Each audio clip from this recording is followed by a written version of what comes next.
Good morning and a warm welcome to all of you who've joined the webinar already. I again see a number of people still joining in. We'll go ahead and get started with some of the initial formalities of the webinar and we'll get going with the actual presentation very shortly after that. Hopefully you can all see my screen and let's get started. Today's webinar is on Kanban Maturity Model. What is in it for me and my organization? And it's brought to you by Swift Kanban from Digite. Just the agenda first. We'll start with some introductions and I'll ask a couple of audience poll questions just to get an idea of your experience with Kanban and what you're currently doing with it, if at all you've started using Kanban. A quick introduction to Digite and Swift Kanban, and then I will hand over the session to Teodora, our main speaker today, who will speak on the Kanban Maturity Model. And at the end of the session, we will have a Q&A session, and hopefully all of you would have enough questions to ask so that we can engage Teodora here and learn from her experience with the Kanban Maturity Model. Just some housekeeping rules here. The webinar is being recorded, so any of you who have that question, and we will share the webinar recording after the webinar is done in a follow-up email. We will take your questions using the Q&A box that you should see on the right side of your screen on the GoToWebinar panel. You can enter your questions anytime, and we'll try and take as many of them as possible based on the amount of time that we have left. So with that, the introduction, Teodora is the co-founder and principal trainer and coach at Berry Process. And I'm Mahesh Singh. I'm co-founder and senior vice president of marketing at Digite. Just a little bit more about Teodora. She has been a trainer for, or rather a software professional for more than 25 years. She's personally undergone many of the challenges that we all see in our daily lives in terms of managing technology projects. She's been providing training and coaching in Kanban, Lean, CMMI, and related fields for more than 15 years. And of course, most famously, she's the co-author of the book Kanban Maturity Model, Evolving Fit-for-Purpose Organization, together with David Anderson. So before I go further, let me just go ahead and get to know you all a little bit. So I'm going to share a poll here, and hopefully you can see this shortly. So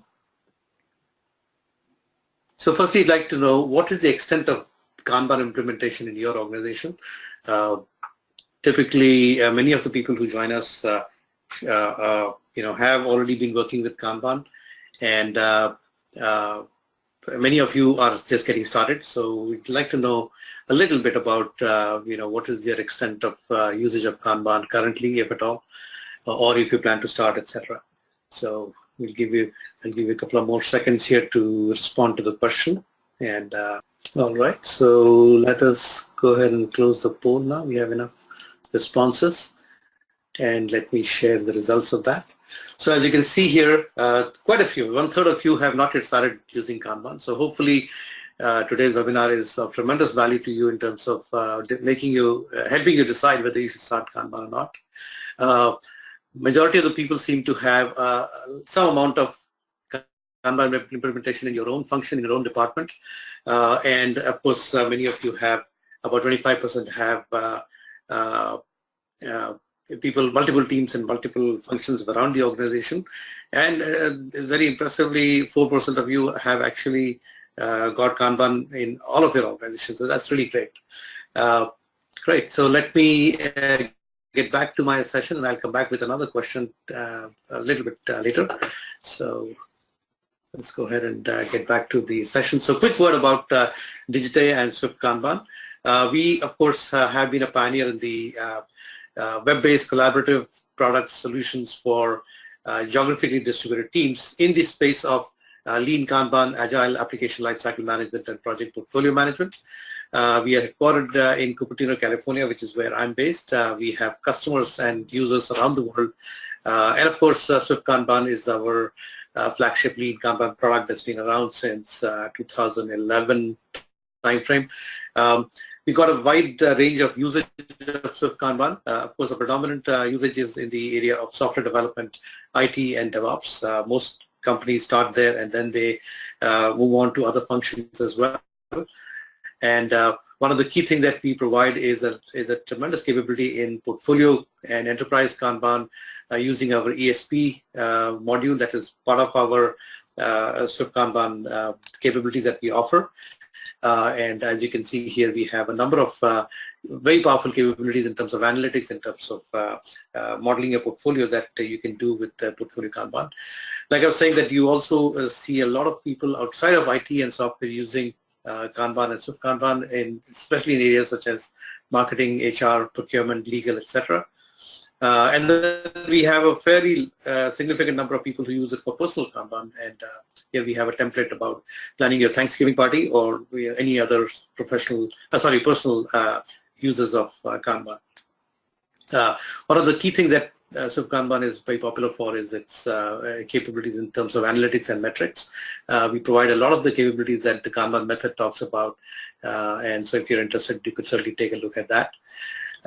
Just a quick look at some of our key customers, and you'll hopefully recognize many of the brands here.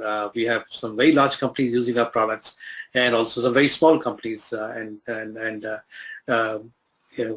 consulting organizations, etc., using our products. Just a quick plug for a white paper that we launched after David and Teodora presented the Kanban Maturity Model at the Lean Kanban North America conference earlier this year. So if you're interested, you can certainly look at the paper that we have to support, to show how we provide support to the Kanban Maturity Model. And finally, before I hand over to Teodora, I'm going to quickly ask one more poll question, and then it will be over to Teodora. And that is, for those of you who have already, of course, started to implement Kanban or have been implementing Kanban, what is the kind of benefits that you've seen with the use of Kanban? And again, there are options around how much of it is purely around visualization and collaboration, how many of you have seen some results based on limiting your WIP and therefore achieving better throughput, etc. Then there is, of course, reduced lead time and better SLA commitments, and that might be, of course, improved customer satisfaction. So just give you another couple of seconds to respond to this, and we'll get started. All right, I'm going to go ahead and close the poll here, and let's share the results. So, of course, many of you are not yet using it, but as you can see, the majority of the benefit comes from the initial sort of power of the visualization and collaboration that Kanban board provides. But several of you have, of course, seen some deeper benefits around reducing of WIP and improved throughput, better cycle time, and improved customer satisfaction. So, great sort of distribution of those benefits that you see here. Anyway, let me go ahead and hide the poll, and let's get back to our session. And now, Teodora, over to you. Very warm welcome, and thank you for doing this with us. Let me go ahead and make you presenter so that you are able to share your screen. You should be seeing the prompt about now. Okay, thank you very much, Mahesh.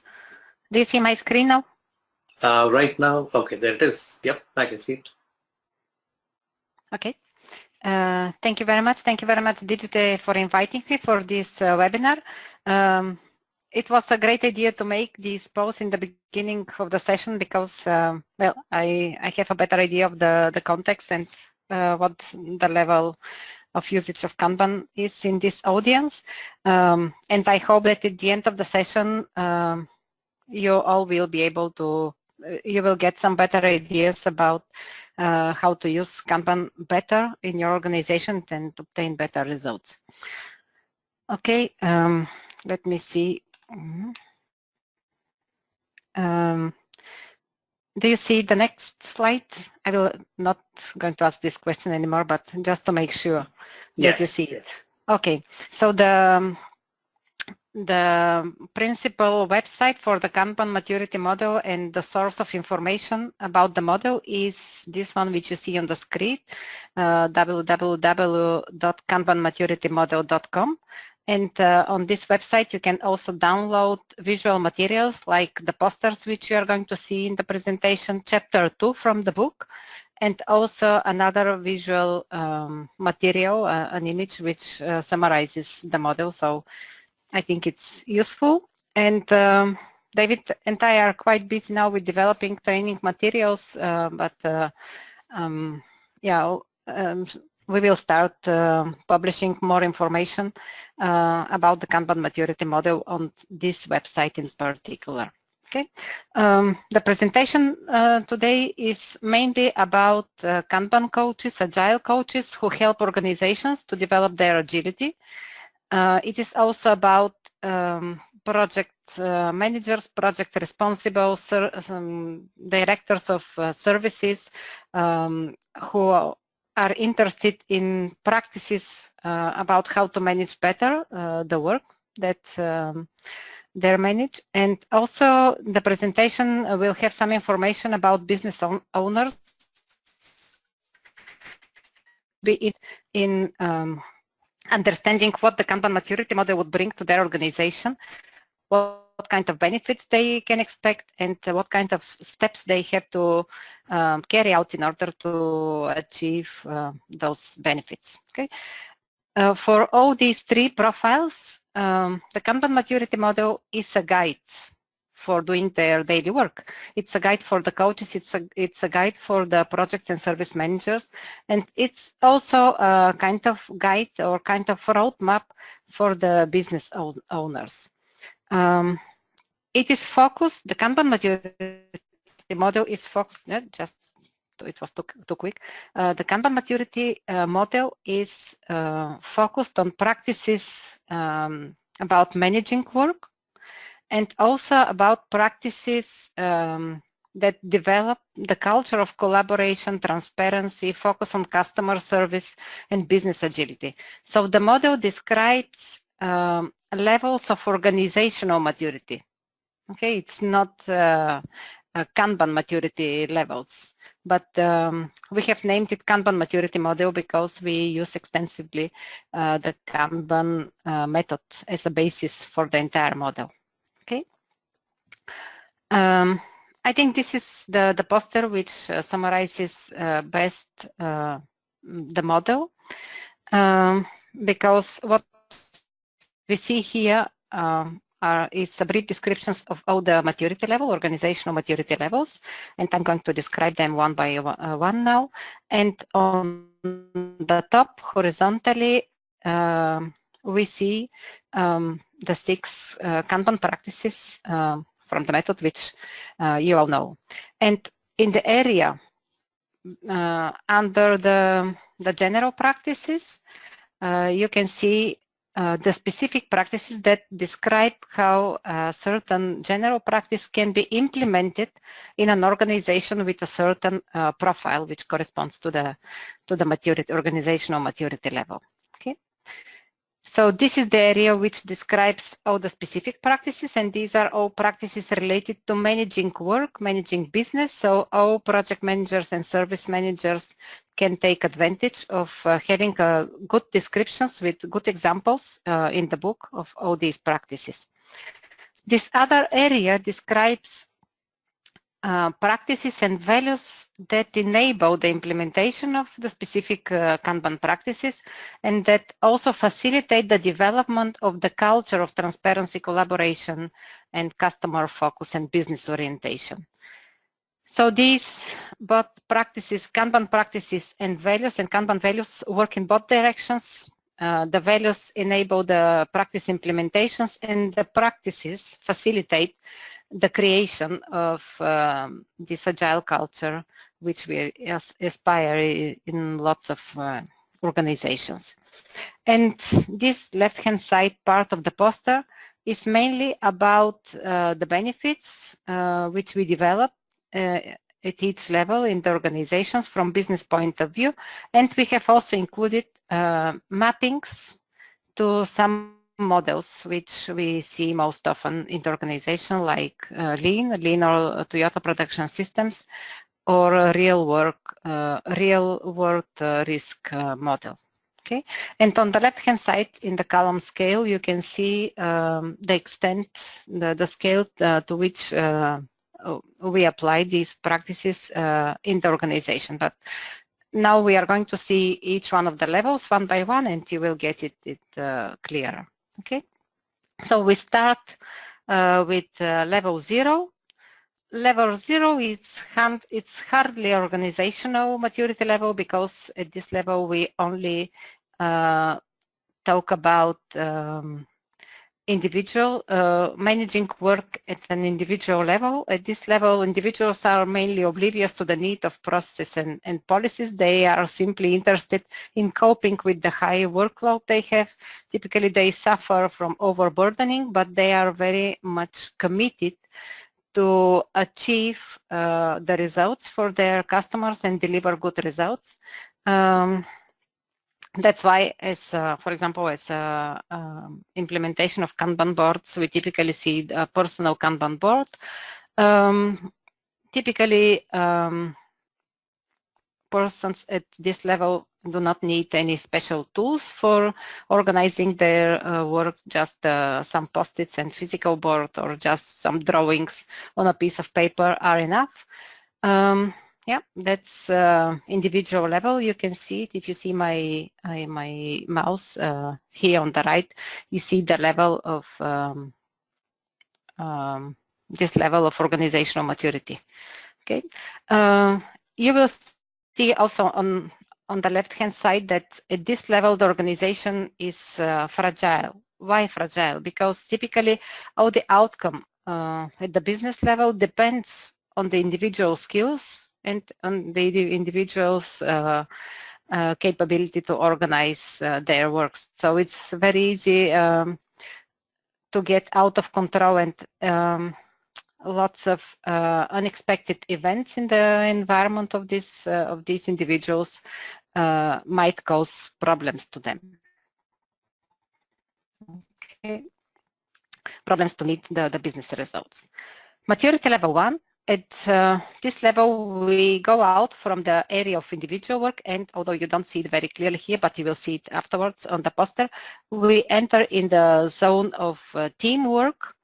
And typically we evolve, we see the evolution of several people using the same Kanban board. In the beginning, typically everyone does her own job, but at least the transparency of the work that they are doing all together helps them start collaborating and start developing this culture of taking care of what my colleague is doing. And when someone sees that a colleague is in a trouble, or maybe has a problem which is appears to be more difficult to resolve than it was expected, then colleagues will start asking and suggesting help. So we start developing this culture of collaboration at this level. At this level, what we see is the emergence of a process. Simply because those several people who work together, they start understanding that maybe establishing some initial policies for managing the work, or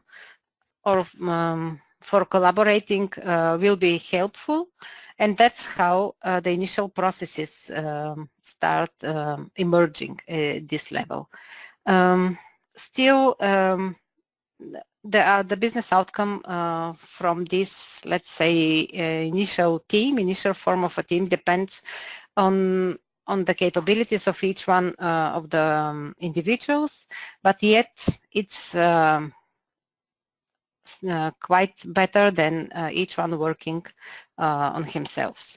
And the next step, which of evolving the way of work and managing work at this level, is when we start seeing that this group of individuals are already using a Kanban board without this separation, these separate swim lanes per person. So they start really working and functioning as a team, we can see several people working on the same task, which is the real collaboration and the real team spirit, which we see already at team level. This definitely improves the outcome and improves the results obtained by these teams. So it might seem quite similar to the initial level, but in fact, in organizations who reach this, they observe an important step ahead in the culture of their organization. Okay. Maturity level 2, you can see here on the left that we are still in the team level, but we start managing gradually several projects or several services in parallel. So what the important change that we observe at this level is that the work in the organization is seen as services, and the entire workflow is in fact a network of services, collection of services which are interconnected, and the teams doing the work in each one of individual services are all taking care of the final outcome which we deliver to the customer.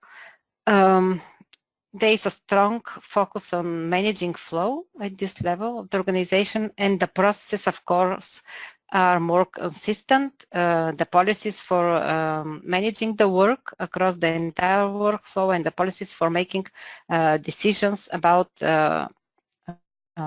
which work to do first and which one second, etc., prioritizing the work and queuing are a lot better defined compared to the previous level.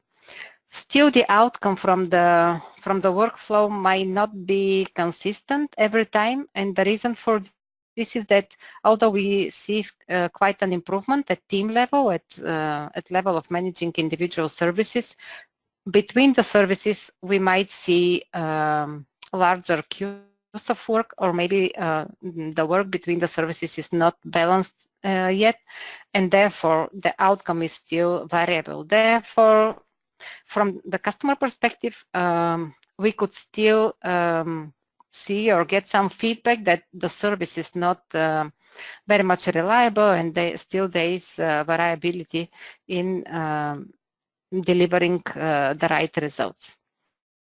At maturity level 2, we also start managing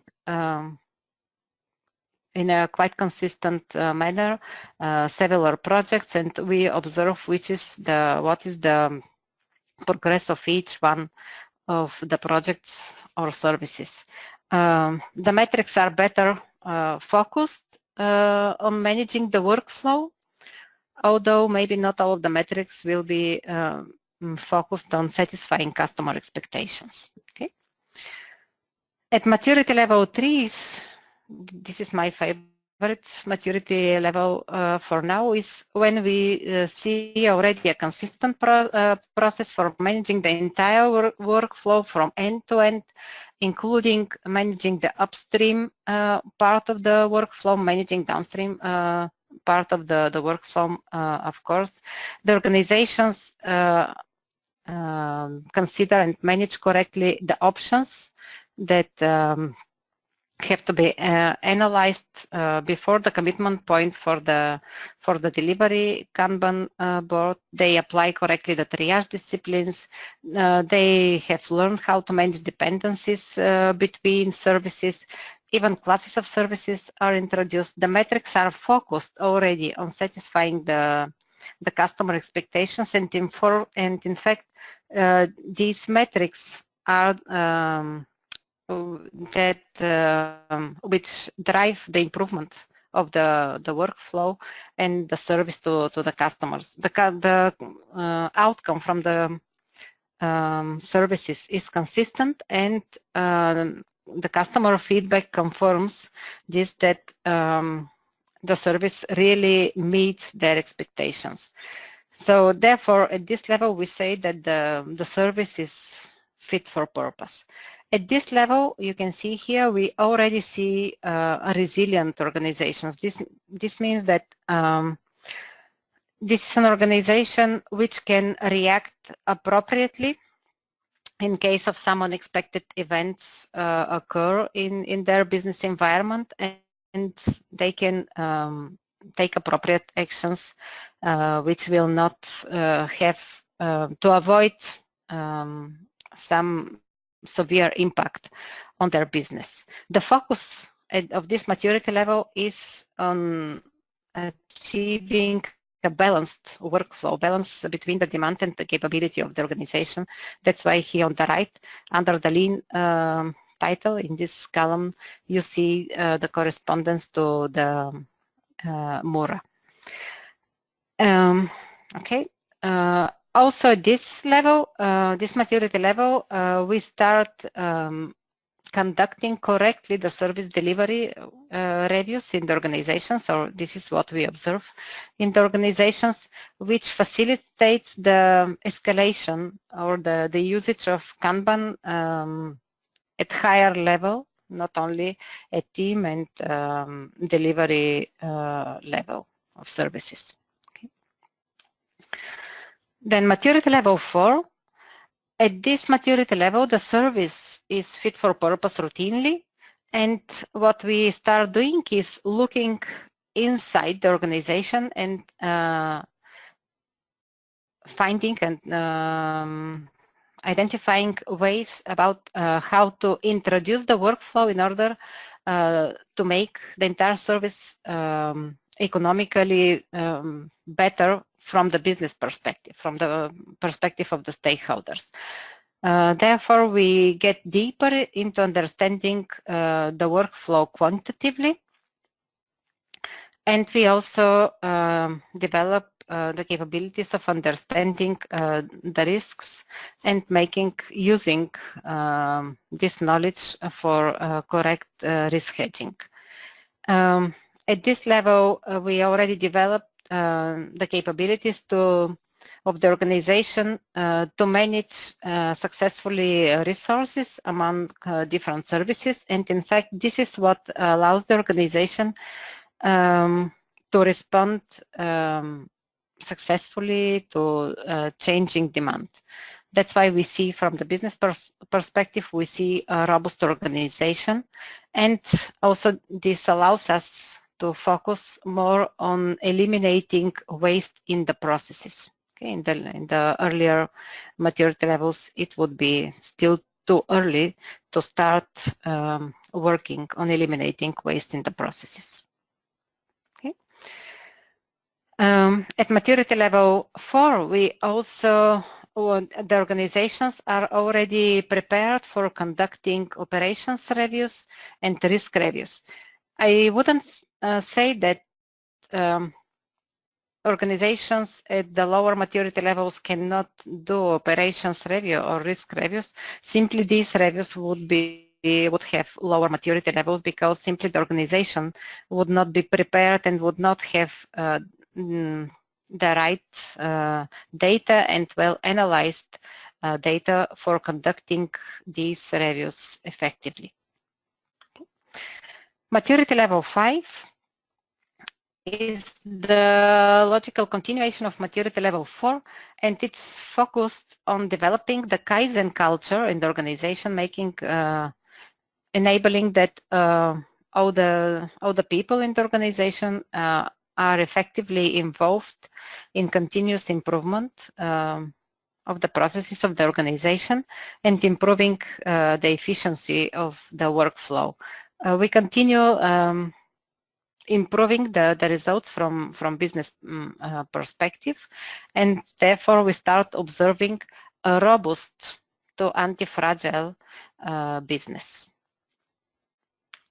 And maturity level 6 is the maturity level which is still foreseen for organizations using Kanban. I mean, we have very little experience and observations from organization using Kanban with this maturity level. What we expect to see here is a congruent behavior in the entire organization vertically from top to bottom, and also horizontally from the beginning from end to for the entire workflow. At this level, organizations are able to take advantage of all their experience and learning which they have acquired with the Kanban Maturity Model by this moment, and be able to reinvent themselves or be able to thrive successfully even in situations of uncertainty, high uncertainty in their business environment. Therefore, we have here mapped this maturity level to an anti-fragile organization. And of course, a key element at this level is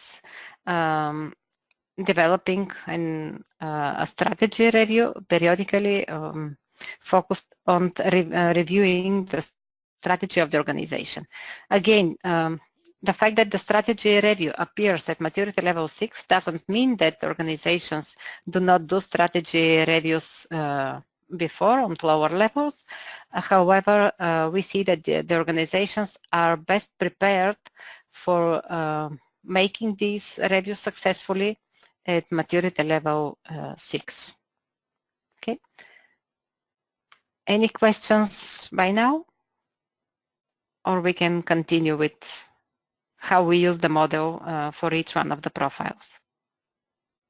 I suggest we continue, Teodora, and take the questions after you're done. Okay, good. Then what I have prepared now is examples of how we can use the model from each one of the profiles which I mentioned in the beginning. So let me start with how we use the model if one is an Agile coach or Kanban coach. The typical questions which we ask ourselves when we are coaching other organizations is, what is the situation of the organization? Which are the right practices which we have to recommend them, taking into account the current situation of the organization? How can we lead them? How can we lead them toward their purpose? How to make sure that we are suggesting appropriate practices, not too ambitious one, which might discourage them from continuing, and not too easy, let's say so, which will not bring them noticeable benefits and also discourage them from continuing with the improvement. Also, the questions about how to motivate the change, especially when in situations that organizations are maybe a little bit tired or wonder maybe we already achieved all the benefits which we expected and we are not kind of keen on continuing with the change. Yeah, so how should the coach stimulate the improvement in the organizations? Also, which are the cultural values which enable the implementation of the practices, and how do we know whether we really achieved some improvement or not? So to make this clearer, I'm going to tell you a story from an organization I'm working with, and I think that with the example it will be easier to understand. So what you see here is an organization. I'm going to show you the first 9 months of their Agile Lean transformation. This is an organization, a stable business, a financial organization, which until last year they had never been involved in process improvement initiatives, but last year, beginning of 2017, they decided that they had to become agile, and that's why they initiated their Agile Lean initiative. So they started, this typical approach, working in product increments. Each one of the product increments is of 3 months, and at each one of the product increments, they train some teams on Agile practices. Agile practices means Scrum for project teams and Kanban for maintenance teams or service teams. And yeah, they extend this by training more and more teams. So during the first product increment, they trained 5 teams. You can see them So they visualized their work. There were some dependencies between the teams, but they were absolutely manageable because the focus of the entire organization was on these 5 teams and facilitating the adoption of these new practices. So yeah, everything was quite easy. There were 2 coaches helping these 5 teams with their daily practices. The entire organization is about 150 people. I mean, the company is large, very large, but the part of the company, which I call the organization, is about 150 people. Okay, so this is the end of the first product increment. Everything fine, very good results. Teams are working very well. And we continued, they continued with the second product increments, 5 more teams, starting to use the Agile practices, same steps, initial training to each one of the teams and daily support for adopting these practices. Some more links, dependencies between the teams appear, still manageable because we only have about 10 teams doing Agile, so everything goes very, very smooth, I would say. The organization is happy. Okay, so they continue with the third product increment, and now they have about 15, 17 teams, and yeah, the thing becomes a little bit more complex because there are more and more dependencies between teams, and the problem is that each team individually works well inside the team because they are applying all the Agile practices, they are doing the daily meetings, they are doing planning sessions, demo sessions, retrospective, things like this. However, the territory between the teams is a territory of nobody, so it's not clear how these dependencies have to be managed. And at this level, the organization decides that, well, we have 20 more teams, 22 teams to train, and we only have 2 coaches for the entire organization, so we cannot afford anymore giving them one-day training in the level of support which we were giving in the beginning to all the teams. That's why we are going to give them a short 3 hours training per team or for several teams, and we will rely on sharing knowledge from other teams among the teams. Okay, so what happens is that there is one team, well, not the only one, but in one of them that was very strongly visible, at least at this point, is when I joined the organization, and this is what impressed me when I saw the Kanban board of this team, is that there was a very big queue, very big area on the board, in the middle bottom area of the board, which was called waiting, well, it's Spanish, I'm sorry, waiting on other teams. And in addition, there was quite a lot of work, tickets that was waiting on another team that was not using Agile. So at that point, the work was already out of control of this team.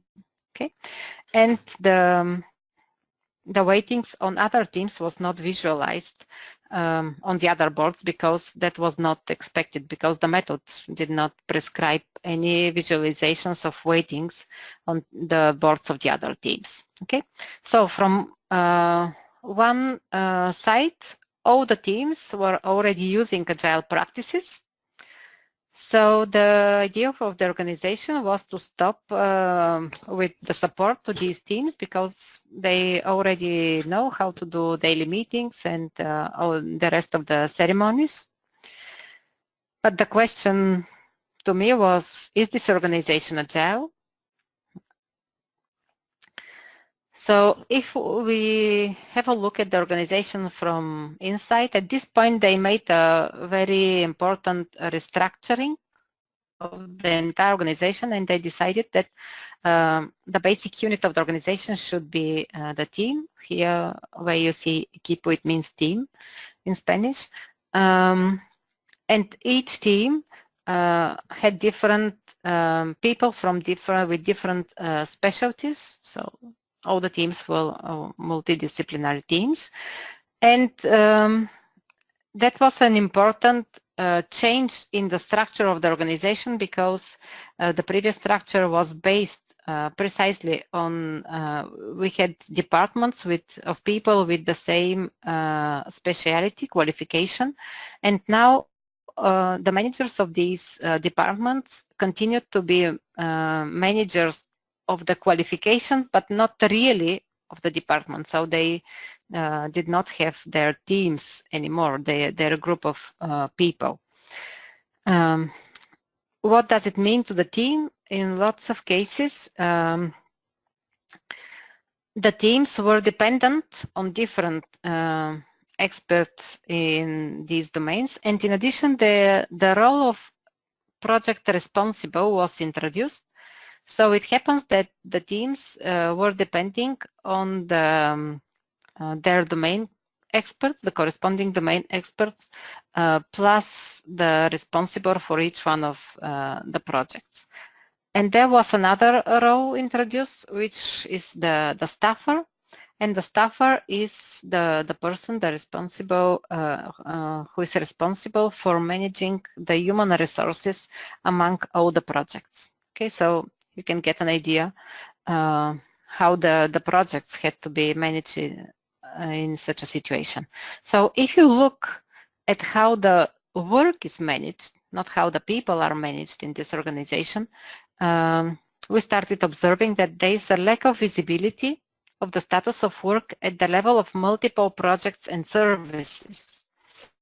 In addition, the focus was too much on managing projects, while in parallel to the projects there is lots of services conducted, but at that time the services were not managed in any agile way. Okay, let me see what we have here. Yeah, in addition to this, the management was very much centralized, because all the decisions about what has to be done and how it has to be organized, how the work has to be organized, is taken at this middle level management. And in fact, the teams, although they had to make some decisions about how to organize the work, in fact, the decisions were very much limited to organizing the daily work. I don't know what happens, but somehow I lost the control of my screen. Okay, it's coming.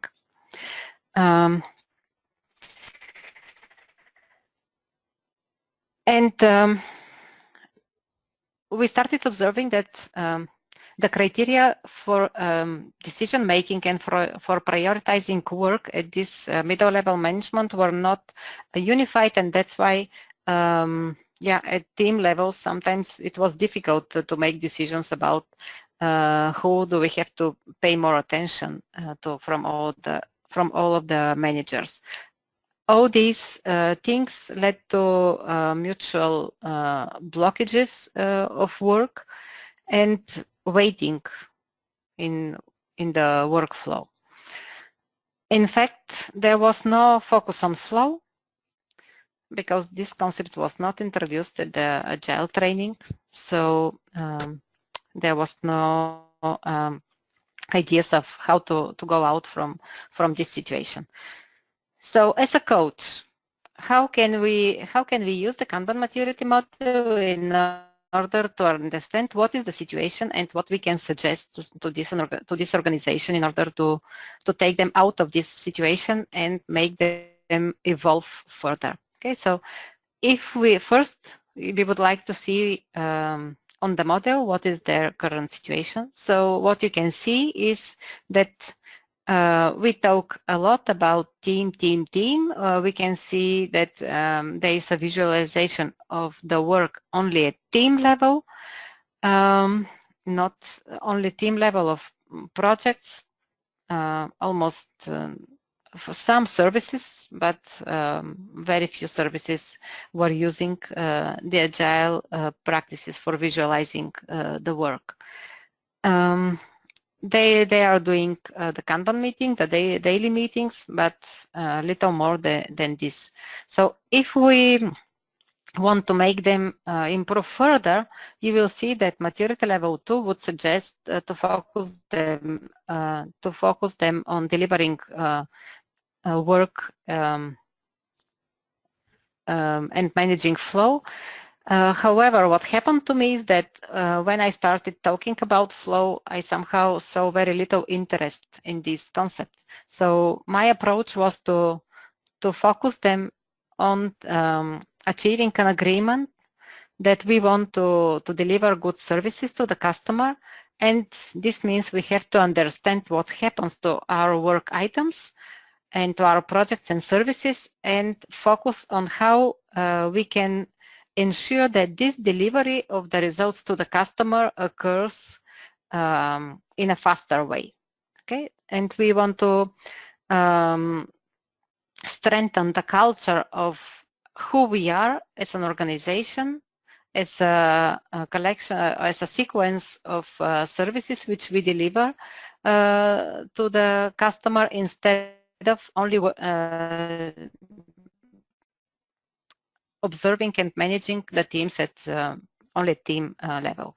That's why we introduced these boards for managing several projects in parallel, several services. We started visualizing the services. So you can see here, we make the steps to managing several projects and services. And we focused on managing the workflow, paying attention to what blocks the workflow, what causes reworks, and what causes the waiting on other teams. And this is the approach which was very well accepted by the organizations, and in fact we are evolving, making the step from level 2 to level 3 transition, which is between the orange and the red zone on the poster. Okay.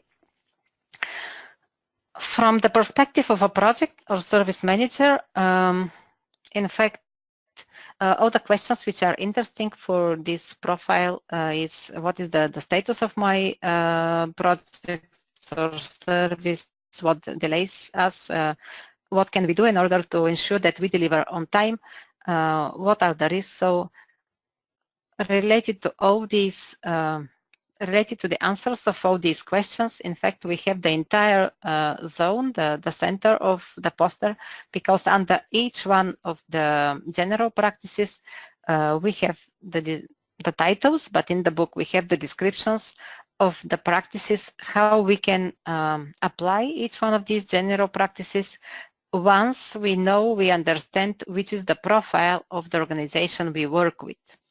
And we have this with very good examples in the book. So I'm sure that this is very useful. Well, I'm sure I see it every day in the organizations I work with. This is a very useful information for projects and service managers. Okay. Of course, from level 2, 3, and the higher levels, we will need data about the workflow, about how well we satisfy the expectations of the customers. And yeah, we need for these tools like Swift Kanban which facilitate the collection of this data and making some analytics for the work. And eventually, from the perspective of the business manager, the typical questions which are interested in this case to respond is whether the business is sustainable, do we deliver value to our customers, whether our customers are satisfied or not with our services, can we deliver more value in a shorter time, can we improve our service levels, can we respond to more demand or different demand with the current capability. How do we know whether our organization is getting better or the change is really happening in the company? So although you might have get some ideas about what benefits an organization can get from the Kanban Maturity Model, we have summarized the benefits from business perspective on the other poster, which you can also download from the website of the Kanban Maturity Model. And here you can see that for organizations at maturity level 0, 1, and 2, the main benefits are relief from overburdening, improving transparency, improving collaboration, achieving higher trust in the organizations, and making employees more satisfied with this work. The outcome out of this is less interruptions and more focused work, which we immediately observe at the level of quality of the services we deliver to the customers.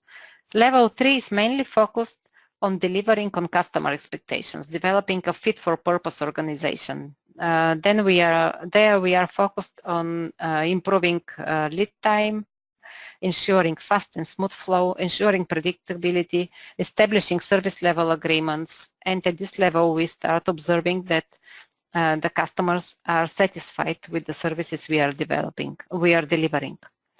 Maturity level 4 and 5 are focused on developing the organizational agility, the capabilities to manage dynamically resource among different services, the workforce flexibility, and also the risk management at the business level. And maturity level 6 is focused on developing the anti-fragility of the organization. Okay.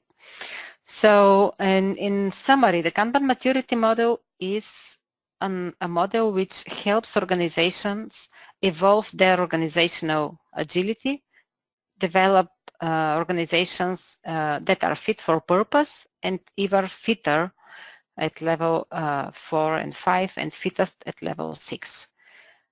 Appropriate trainings, if you are interested in learning more about Kanban and the Kanban Maturity Model, the first training courses which David Anderson and I are going to deliver will be after the Lean Kanban India conference in September. Afterwards, we are going to have to deliver classes in Bilbao in Spain and in Seattle in the United States. And these courses have special prices, and yeah, we have this special offer because these are the first 3 editions of the courses which we are going to teach this year. Okay. In general, if you are interested in becoming a Kanban management professional and learning how to design correctly Kanban systems and how to manage organizations correctly by means of Kanban systems, you need these 2 classes, which are Kanban System Design and Kanban Management Professional. For coaches who would like to become Kanban coaching professionals, they have to become Kanban Management Professional, and afterwards they have to attend the 3 days class of the Kanban Maturity Model and the Kanban Leadership Management Masterclass. Okay, and in the near future, also we are going to offer. We are developing right now the course for KMM Lead Appraiser, and this course will be open to Kanban coaching professionals only. So you can see it listed in the list of courses for Bilbao and for Seattle in October and November this year.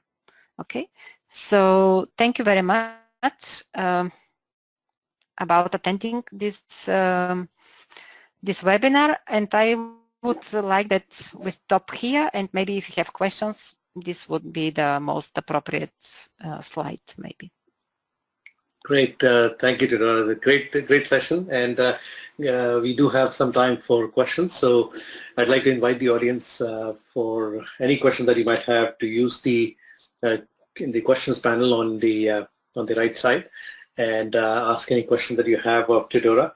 Teodora, let me start with a couple of questions on my own, okay, which is regarding the typical experience that you've seen working with organizations as you started to talk about the Kanban maturity model.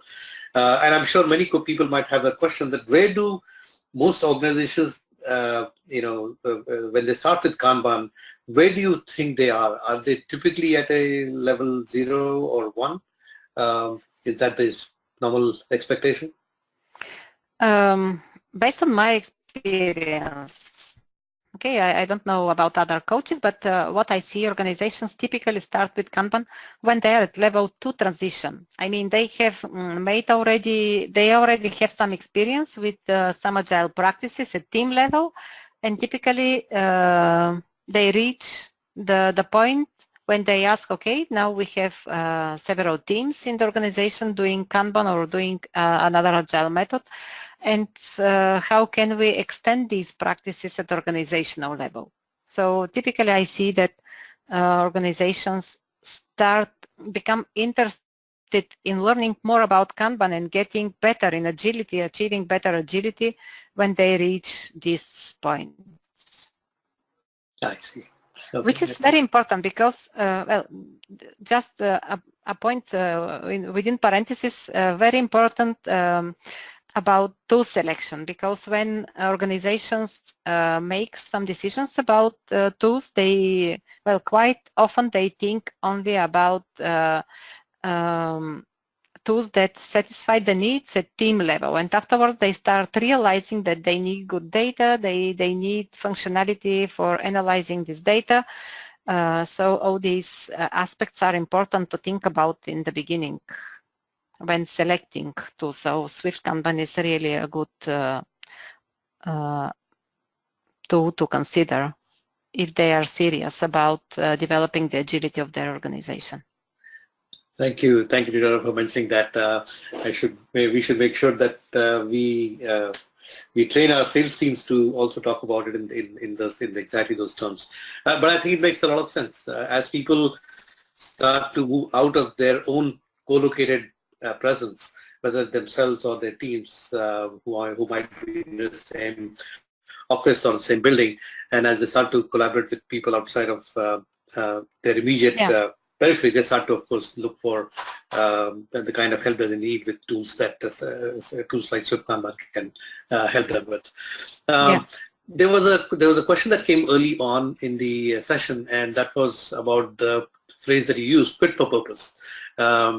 So this is from Nicole, and she asks, it sounds like a health metric. So what exactly do you mean by fit for purpose? And it seems like a large jump from level 2 to 3. So how would you define that? A fit for purpose organization is an organization that knows who their customers are, what the expectations of these customers are, so which are the thresholds for each one of the expectations, each type of expectations of these customers. They collect this data that allows them to manage and to see whether they meet these expectations or not. If they see some deviations from fulfilling customer expectations, they know this immediately and they can take actions to meet the customer expectations.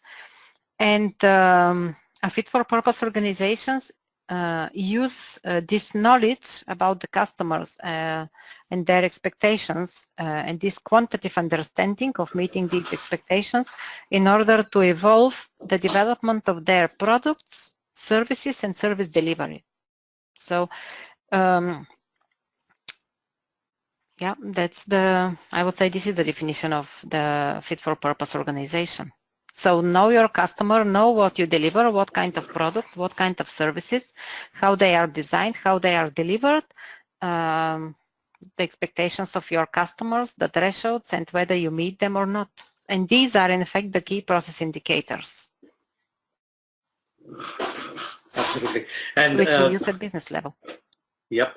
And I'd also like to mention the book by the same title by David and Alexei. Exactly. Yeah. All right. I guess it's more a general question about Agile and Kanban. That do you see this often? Agile is used for projects and programs, and Kanban for maintenance and services. Is that a typical? Yeah. Okay. This is a typical misunderstanding of Kanban. Yes. That's why I always recommend people to receive the right trainings of Lean Kanban University in order to understand Kanban well and apply it correctly. Just to share our experience as well, majority of our customers, although they might start with IT and infrastructure or ops as the place for Kanban, most of them end up with software development or application development as well being used in Kanban. And we have a large number of customers who do product engineering, product development, not necessarily IT, but engineering side of the organization using Kanban for product development. So it is a common myth that we see that you use Scrum for development and Kanban for maintenance, but that's really incorrect in Yeah, basic this is premise. absolutely wrong. Just Right. to make a couple of sentences, 4 years ago I started working with industrial companies on product development in industrial companies, and their Kanban fits very well. In fact, one of the companies, the first one I started working with, they came from Scrum because they were thinking that Scrum is for product development, and that's why they started with this. But afterwards, they realized the power of the concept of flow, and that's why they moved to Kanban. And if Kanban fits in fields where they have absolutely tangible and physical product, it's absolutely appropriate for any project as well. Absolutely. Product development, yes. All right. A kind of similar question around the practices around Agile and Kanban. Question is, do teams plan for break-fix time? For example, 50% is project time, 40% is break-fix or triage. Do people allocate time or capacity for different types of work? Capacity allocation, my observation is that it happens successfully at maturity level 3 to 4 already. In the beginning, I would say that the teams first have to focus their effort on understanding what their types of work is, what their demand is, how much demand they receive, and what is their real actual capability of delivering work per type of work. And afterwards, based on this understanding, they can already start distributing their capacity according to the types of work. But in the beginning, I think they have to understand first what their real capability is. And also, I guess, what is the real demand of them? What is incoming? And of course, the capability for the corresponding demand, of course. Correct. Absolutely. All right. A follow-up question on the fit for purpose from Ricardo.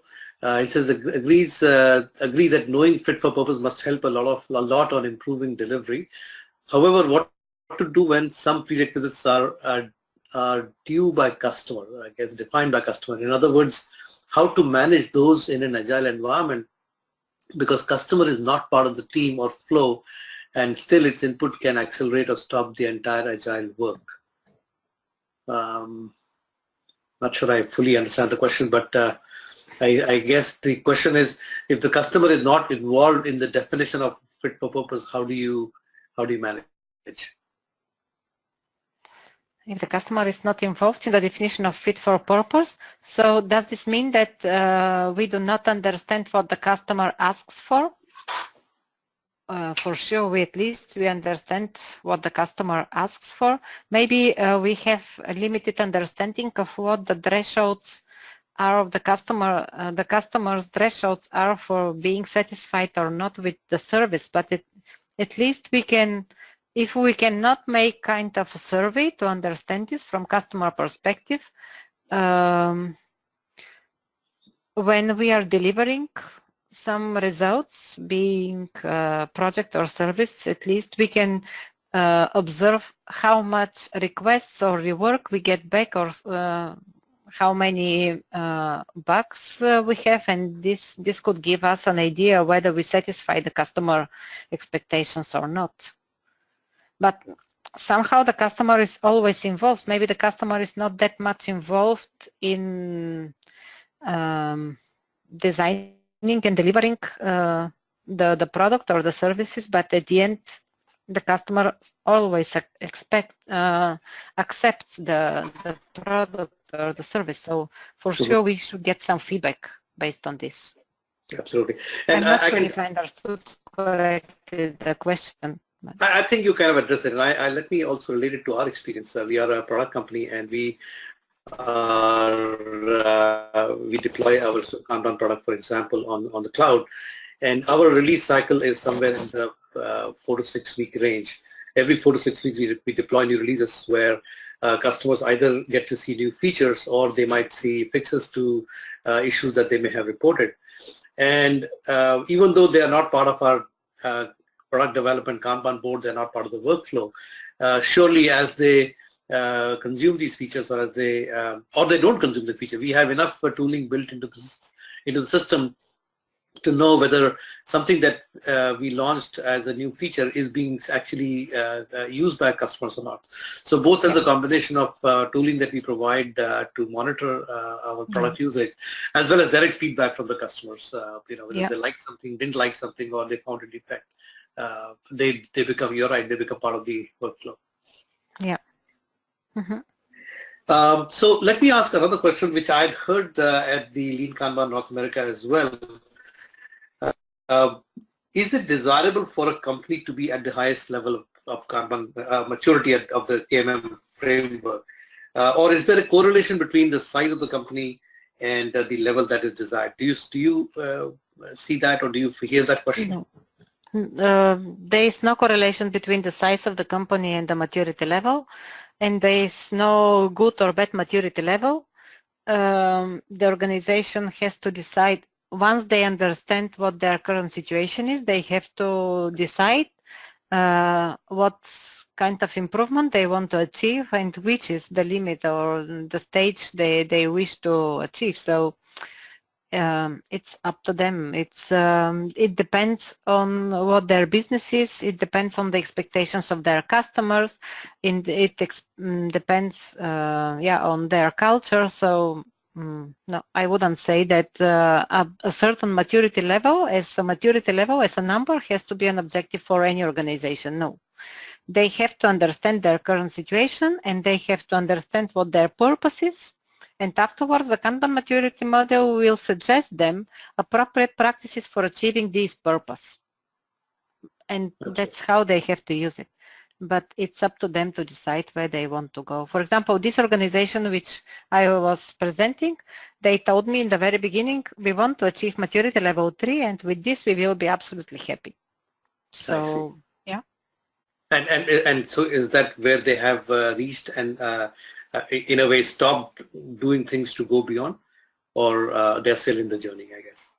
We are still in the journey. We will see when they reach maturity level 3, how they will think. How they decide, exactly. But, for now, we are on the journey. Yeah. Excellent. We're almost 8 minutes over the time, so I guess we should end the webinar here. Teodora, I'd like to thank you so much for doing this webinar with us. Really appreciate your doing this presentation, and I look forward to your being in India, although I personally will not be able to be there. But I know that there is a lot of people there who are waiting eagerly to hear directly from you. And I hope that this webinar has given more people a reason to sign up for your workshop, and hopefully you have a great trip there. Okay. Thank you very much, Mahesh and Digite, and I really enjoyed it. Okay. Wonderful. And thank you all to the audience, all of you who joined us today and have stayed till now to listen to the Q&A session. If you have any follow-up questions for either Teodora or for Digite, just connect with us. We will share the recording of this webinar, so you will have all of the contact information that you need to get in touch with us. We otherwise will hopefully see you in the next webinar that we do. We do these on a monthly basis and bring to you great thought leaders like Teodora and others in the Agile and Kanban community. And we hope that you join us in a future webinar. Otherwise, thanks a lot, and have a great rest of the day. Thank you. Thank you. Bye-bye.